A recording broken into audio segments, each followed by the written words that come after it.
So here's a very quick run through of what I think the value proposition for the Pebble EV trailer is. Well, firstly, the target, I think they're in North America. They are probably in the US, maybe even narrowed down to the West Coast, sort of San Francisco, California area.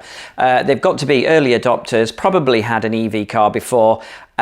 Cannot, I think, when we think about who it isn't, be somebody who has previously owned an RV or has a great deal of experience in it.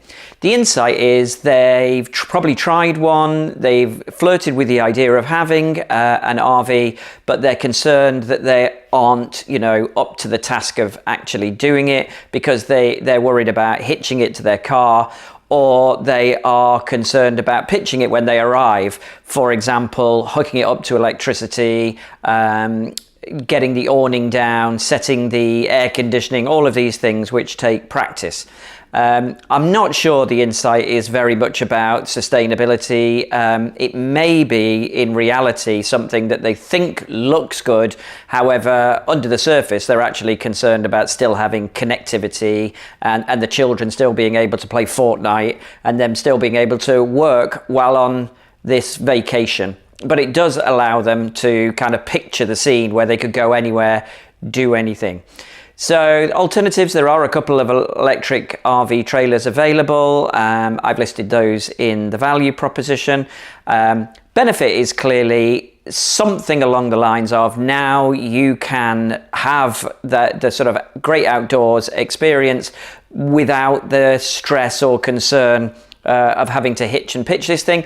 And the way that they've done the reasons to believe is actually very clever. They've compartmentalized those down into a series of sort of subheadings for different features that they've bundled together. So for example, they've got Instacamp, which is a bundle of reasons to believe all about that, overcoming that camping fear and setting up fear, which talks about how at the press of a button, the RV kind of pitches itself.